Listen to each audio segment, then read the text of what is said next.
early on, they had cast Bruce Wayne to wear a Reverso. Okay. Which makes perfect sense. The two sides of Bruce, the two sides of Batman.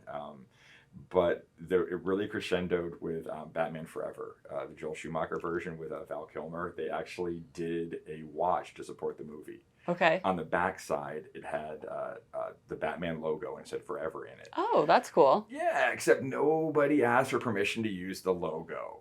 Oh. So the watches got made.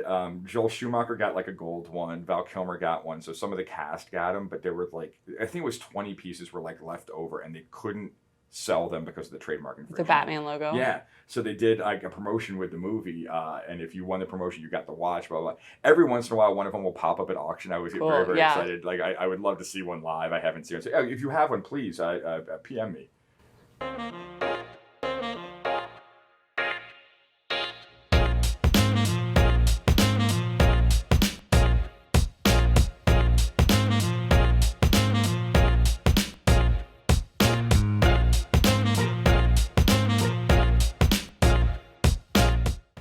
Welcome to Oliver Smith Watches. We post a video every week talking about watches, interesting topics, and we are real live watch people in the trenches every day, talking to clients and working in this world. So we've got a lot of fun stories to share, George especially, and that leads into what we're talking about today, which is the Jaeger Reverso. Yeah. I'm just going to go ahead and say Jaeger LeCoultre. All you people who can speak French, please do not crucify me for it. We have a wonderful French lady here in Veronique Bellalume. And she cringes every time I try to speak French. So we don't feel confident enough. So we're going to say Jaeger and JLC. Language. Yeah, I'm going to say JLC a lot.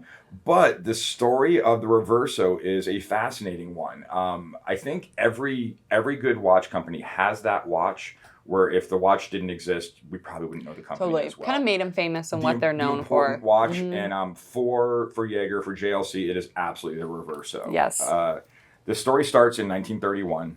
You have British-occupied India, and you have these British officers with some little downtime. They got to blow off some steam, and they're playing a lot of polo. So especially back then, polo, you time your chukkers. It's like quarters, right. But they didn't have like a stadium. They didn't have like a guy timing for them, so they wore their watches. And polo is a very violent game. If you're not familiar with it, it's on horseback. It has a mallet and a very hard ball, and you're smashing into each other. So these guys were breaking their watches. They were smashing their watches.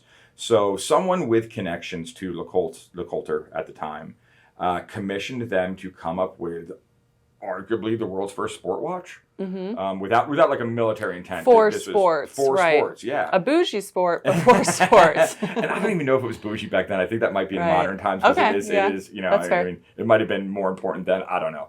But what they did was ingenious. Manual wind watch, time only on the front dial, but they made it swivel so that the back dial was stainless steel. So to protect the watch, and then in play or whenever you needed to, you could just flip it over, check the time, and your watch is protected. Really, like you said, genius, especially for the time. I mean, I can't even imagine what a big impact that was. Interesting as well, Jaeger, in doing this, also let a couple of other companies do it. Oh. So every once in a while, you will find another company's Reverso that's like legit. They didn't like steal it. I think I have seen that. Yeah, every once in a while, one will pop up. But so these British officers, as boys will, you have a stainless steel just staring at you there, so they would carve in their initials or something along those lines. Some would professionally get their family crest done or their regimental logo, something along those lines. So Jaeger kind of got keen on this, and they offered customization for the backside. Which they still do today. They still do this today. You can actually get initials done on the back. You can get almost anything done, all the way up to an enamel painting. Now, this is not free.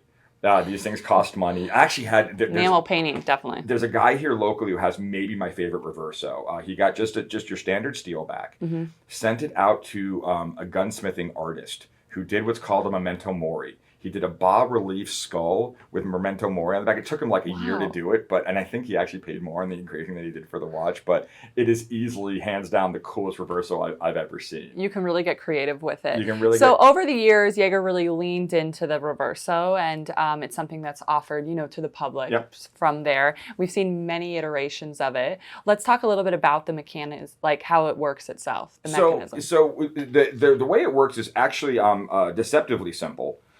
You have a pinion running through a channel here, and then you have a sprung ball bearing on either end. So it can flip that way. You can click it in like that. You usually push on the opposite side of the crown, and then flip it over and click it in. But you can push straight up. They're actually incredibly robust. There was a wonderful Russian gangster movie, and the guy's wearing a Reverso and he's beating somebody up and it's just flipping back. Oh, it drove me nuts.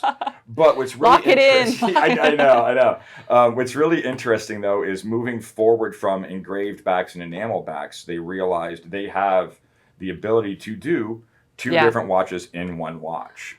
So it starts with the Duetto as a simple way to do a dual time zone watch. This particular one, the newest iteration, is really, really easy to use. There's a little slider on top so you can separate the two time zones. Amazing. This one here in the Tribute is a complete calendar with a moon phase, and then you have the time zone on the back.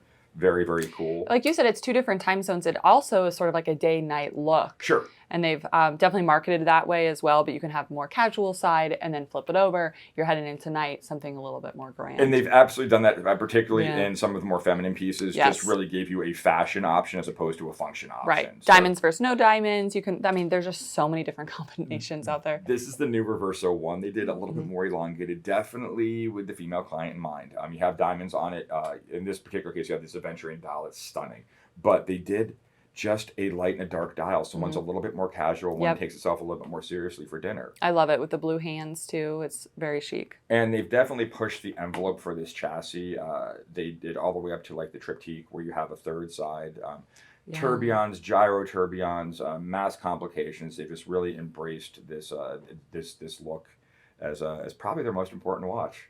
What's also interesting about the Reverso is it might be the only watch we've seen that went from a sports watch and has grown up and grown into like a more fanciful type piece. Usually we see watches going more casual. Yeah, and in this case, I do think it's such an iconic deco kind of look. It is. That it's really kind of transcended its sport, and it is a more elegant watch now. You can still wear it sporty. I mean, heck, you could throw it on a rubber strap if you wanted to, kind of embrace that look. But I just like how it slides under a sleeve. I love it with a suit.